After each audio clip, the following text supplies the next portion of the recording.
नमस्कार दोस्तों भारत भूमि के कण कण में देशभक्ति मौजूद है। देश में खान पान, वेशभूषा, रहन सहन, रीति रिवाज, भाषा, जाति या धर्म के आधार पर अनेक विभिन्नताएं हैं, किंतु एक बात समान है और वह है देशभक्ति। और देशभक्ति केवल बड़े बूढ़ों और युवाओं में ही नहीं, बच्चों के भी रग रग में रची बसी है। इसी बात की गवाही देती है हमारी आज की कहानी नेताजी का चश्मा। मैं हूं चिरंजीव भारद्वाज और आप हैं हिंदी मंत्र चैनल पर। दोस्तों मैं आपको ये याद दिला दूं कि आपने यदि अभी तक हमारे चैनल को सब्सक्राइब नहीं किया है तो अभी कीजिए, जिससे आप आने वाली वीडियोस को समय पर प्राप्त कर सकें। और हाँ, इस कहानी के अंत तक बने रहिए, क्योंकि कहानी के अंत में इस कहानी से संबंधित महत्वपूर्ण प्रश्न यानी इंपॉर्टेंट क्वेश्चंस पर भी चर्चा करेंगे। तो शुरुआत करते हैं कहानी नेताजी का चश्मा। इस कहानी के लेखक हैं स्वयं प्रकाश। यह कहानी नेताजी सुभाष चंद्र बोस, प्रसिद्ध स्वतंत्रता सेनानी की प्रतिमा अर्थात मूर्ति पर लगे असली चश्मे पर आधारित है। आपकी पुस्तक में इस कहानी के विषय में लिखा है कि चारों ओर सीमाओं से घिरे भूभाग का नाम ही देश नहीं होता। देश बनता है उसमें रहने वाले नागरिकों, नदियों, पहाड़ों, पेड़ पौधों, वनस्पतियों, पशु पक्षियों से, और इन सब से प्रेम करने तथा इनकी समृद्धि के लिए प्रयास करने का नाम देशभक्ति है। जी हाँ, स्वयं प्रकाश जी ने कहा है कि किसी निश्चित सीमा में घिरे हुए भूमि के भाग को देश नहीं कहा जा सकता। देश बनता है उसमें रहने वाले नागरिकों से, और उन नागरिकों से जो नागरिक वहां की प्रकृति से, नदियों से, पहाड़ों से, पेड़ पौधों से, इनसे जो प्रेम करते हैं और इनकी समृद्धि के लिए प्रयास करते हैं, उसका नाम है देशभक्ति। नेताजी का चश्मा कहानी कैप्टन चश्मे वाले के माध्यम से देश के करोड़ों नागरिकों के योगदान को रेखांकित करती है, जो इस देश के निर्माण में अपने अपने तरीके से सहयोग करते हैं। कहानी ये कहती है कि बड़े ही नहीं, बच्चे भी इसमें शामिल हैं, अर्थात बच्चों में भी देशभक्ति कूट कूट कर भरी हुई है। तो शुरुआत करते हैं कहानी नेताजी का चश्मा। हालदार साहब को हर 15वें दिन कंपनी के काम के सिलसिले में उस कस्बे से गुजरना पड़ता था। कस्बा बहुत बड़ा नहीं था।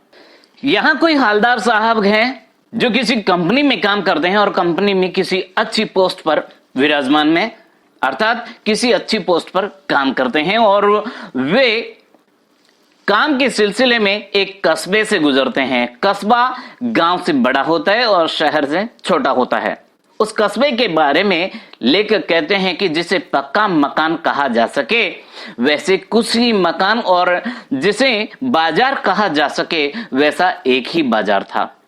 कस्बे में एक लड़कों का स्कूल, एक लड़कियों का स्कूल, एक सीमेंट का छोटा सा कारखाना यानी छोटी सी सीमेंट की फैक्ट्री, 2 ओपन एयर सिनेमा और एक ठो नगर पालिका भी थी। नगर पालिका अर्थात कस्बे की सरकार। जिस प्रकार शहर में नगर निगम होता है, गांव में ग्राम पंचायत होती है, उसी प्रकार कस्बे में नगर पालिका थी। नगर पालिका थी तो कुछ न कुछ करती भी रहती थी। कभी कोई सड़क पक्की करवा दी, कभी कुछ पेशाब घर बनवा दिए, कभी कबूतरों की छतरी बनवा दी। कबूतरों की छतरी वह जगह होती है जहां कबूतरों को सुबह शाम लोग दाना डाल दिया करते हैं। और कभी कभी सम्मेलन करवा दिया। इसी नगरपालिका के किसी उत्साही बोर्ड या प्रशासनिक अधिकारी ने एक बार शहर के मुख्य बाजार के मुख्य चौराहे पर नेताजी सुभाष चंद्र बोस की एक संगमरमर की प्रतिमा लगवा दी। यानी यहां कोई ऑफिसर थे उस नगरपालिका के, उन्होंने जोश जोश में एक नेताजी सुभाष चंद्र बोस की मूर्ति लगवा दी। ये कहानी उसी मूर्ति के बारे में है बल्कि उसके भी एक छोटे से हिस्से के बारे में, और वो छोटा सा हिस्सा कौन सा है इसके बारे में आगे जानते हैं। लेखक आगे लिखते हैं कि पूरी बात तो अभी पता नहीं, लेकिन लगता है कि देश के अच्छे मूर्तिकारों की जानकारी नहीं होने और अच्छी मूर्ति की लागत अनुमान और उपलब्ध बजट से कहीं बहुत ज्यादा होने के कारण काफी समय ऊहापोह और चिट्ठी पत्री में बर्बाद हुआ होगा, और बोर्ड की शासनावधि समाप्त होने की घड़ियों में किसी स्थानीय कलाकार को ही अवसर देने का निर्णय किया होगा, और अंत में कस्बे के इकलौते हाई स्कूल के इकलौते ड्राइंग मास्टर मान लीजिए मोतीलाल जी को ही यह काम सौंप दिया गया होगा, जो महीने भर में मूर्ति बनाकर पटक देने का विश्वास दिला रहे थे। यहां लेखक कहते हैं कि जो प्रशासनिक अधिकारी थे, नगर पालिका के अधिकारी थे, उनको मूर्ति की लागत ज्यादा लग रही थी। मूर्ति की लागत का अनुमान उन्होंने लगाया और उनके पास जो बजट उपलब्ध था वो कम था, और काफी समय चिट्ठी पत्रियों में बर्बाद हुआ और ऊहापोह की स्थिति हो गई कि क्या करें क्या ना करें। ऐसी स्थिति में काफी समय बर्बाद हुआ और उनका जो शासन होता है, 5 साल का जो सरकार का जो टाइम होता है, वो समाप्त होने जा रहा था। इसलिए वहां के जो स्थानीय कलाकार थे, हाई स्कूल के ड्राइंग मास्टर मोतीलाल जी, उन्हीं को ये काम सौंप दिया गया होगा, जो उन्होंने महीने भर में मूर्ति बनाकर लौटाने का, मूर्ति बनाकर पटक देने का विश्वास दिलाया होगा। लेखक आगे कहते हैं कि जैसा कि कहा जा चुका है, मूर्ति संगमरमर की थी। टोपी की नोक से कोट के दूसरे बटन तक कोई 2 फुट ऊंची, जिसे कहते हैं बस्ट, और सुंदर थी। नेताजी सुंदर लग रहे थे, कुछ मासूम और कमसिन अर्थात नाजुक। फौजी वर्दी में मूर्ति को देखते ही दिल ले चलो और तुम मुझे खून दो वगैरह याद आने लगते थे। यानी दोनों जो नारे थे वो सुभाष चंद्र बोस ने हमें दिए थे, तो वो नारे उस मूर्ति को देखते ही याद आने लगते थे। इस दृष्टि से ये सफल और सराहनीय प्रयास था। यानी मूर्तिकार ने बहुत अच्छा प्रयास किया था, बहुत अच्छी मूर्ति बनाई थी। केवल एक चीज की कसर थी, एक चीज की कमी थी, जो देखते ही खटकती थी। नेताजी की आंखों पर चश्मा नहीं था। यानी चश्मा तो था, लेकिन संगमरमर का नहीं था।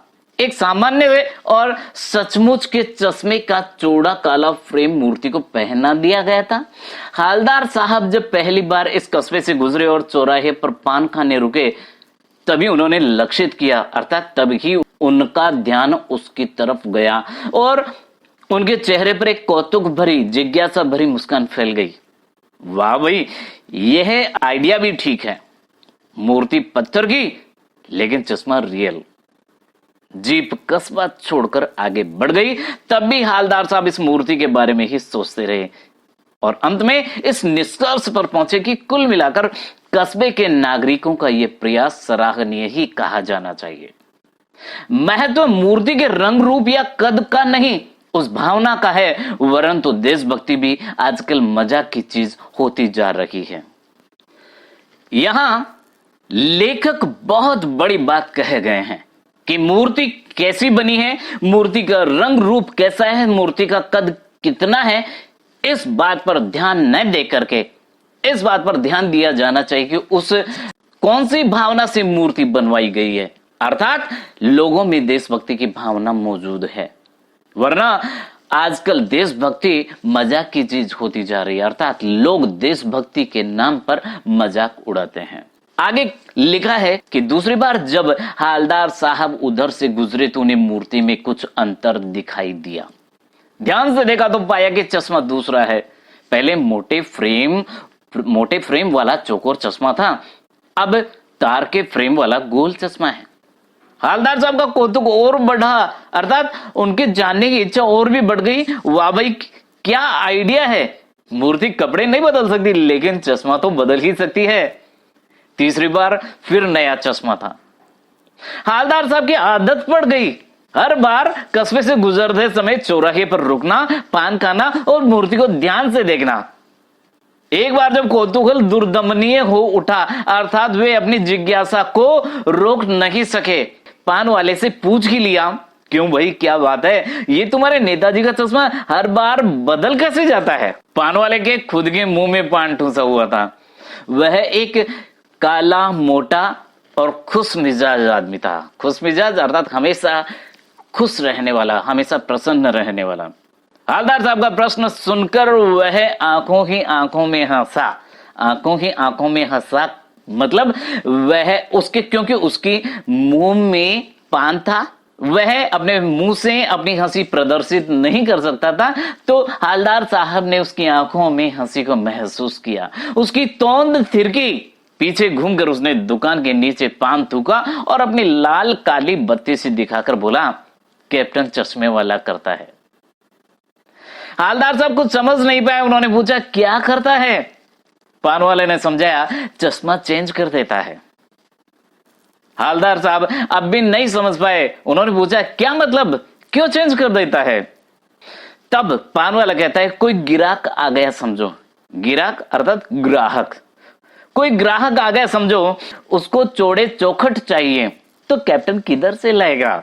तो उसको मूर्ति वाला दे दिया, उधर दूसरा बिठा दिया। अब हवलदार साहब को बात कुछ कुछ समझ में आई। एक चश्मे वाला है जिसका नाम कैप्टन है, उसे नेताजी की बगैर चश्मे वाली मूर्ति बुरी लगती है, बल्कि आहत करती है। आहत करती है अर्थात चोट पहुंचाती है, दुखी करती है, मानो चश्मे के बगैर नेताजी को असुविधा हो रही हो। इसलिए वह अपने छोटी सी दुकान में उपलब्ध गिने चुने फ्रेमों में से एक नेताजी की मूर्ति पर फिट कर देता है। लेकिन जब कोई ग्राहक आता है और उसे वैसे ही फ्रेम की दरकार होती है, अर्थात जरूरत होती है जैसा मूर्ति पर लगा है, तो कैप्टन चश्मे वाला मूर्ति पर लगा फ्रेम संभवतः नेताजी से क्षमा मांगते हुए लाकर ग्राहक को दे देता है। नेताजी के पास जाकर बोलता है, सॉरी नेताजी, मैं ये चश्मा ले लेता हूं और ये कस्टमर को दे देता हूं, आपको दूसरा दे देता हूं, और बाद में नेताजी को दूसरा फ्रेम लौटा देता है। वाह भाई, खूब, क्या आइडिया है। लेकिन भाई एक बात अभी समझ में नहीं आई। हवलदार साहब ने पान वाले से फिर पूछा, नेताजी का ओरिजिनल चश्मा कहां गया? पान वाला दूसरा पान मुंह में ठूस चुका था। दोपहर का समय था, दुकान पर भीड़भाड़ अधिक नहीं थी। वह फिर आंखों ही आंखों में हंसा। उसकी तोंद थिरकी, कत्थे की डंडी फेंक पीछे मुड़कर उसने नीचे पीक थूकी और मुस्कुराता हुआ बोला, मास्टर बनाना भूल गया। पान वाले के लिए ये एक मजेदार बात थी, लेकिन हवलदार साहब के लिए चकित और द्रवित करने वाली। यानी वह ठीक ही सोच रहे थे। मूर्ति के नीचे लिखा, मूर्तिकार मास्टर मोतीलाल। वाकई कस्बे का अध्यापक था। बेचारे ने महीने भर में मूर्ति बनाकर पटक देने का वादा कर दिया होगा, बना भी ली होगी, लेकिन पत्थर में पारदर्शी चश्मा यानी ट्रांसपेरेंट चश्मा कैसे बनाया जाए, कांच वाला बनाए, यह तय नहीं कर पाया होगा, या कोशिश की होगी और असफल रहा होगा, या बनाते बनाते कुछ और बारीकी के चक्कर में चश्मा टूट गया होगा, या पत्थर का चश्मा अलग से बनाकर फिट किया होगा और वह निकल गया होगा।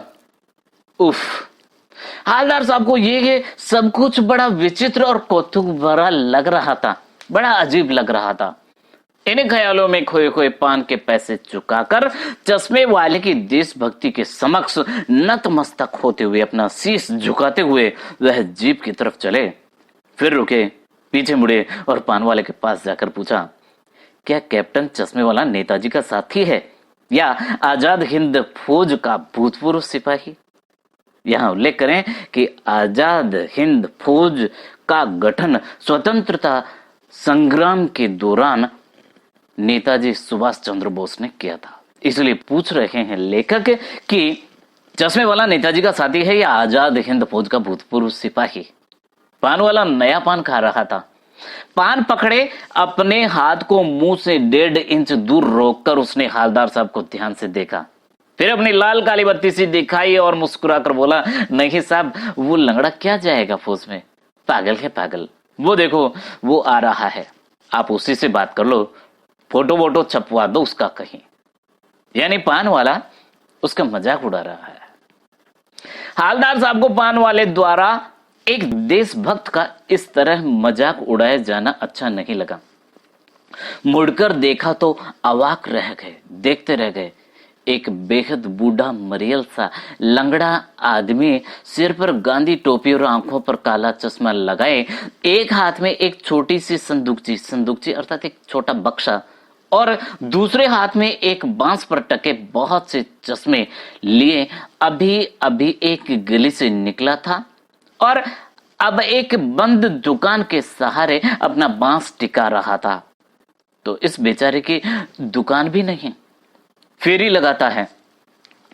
हालदार साहब चक्कर में पड़ गए, पूछना चाहते थे इसे कैप्टन क्यों कहते हैं, क्या यही इसका वास्तविक नाम है, लेकिन पान वाला ने साफ बता दिया कि अब वह इस बारे में और बात करने को तैयार नहीं। ड्राइवर भी बेचैन हो रहा था, काम भी था। हालदार साहब जीप में बैठकर चले गए।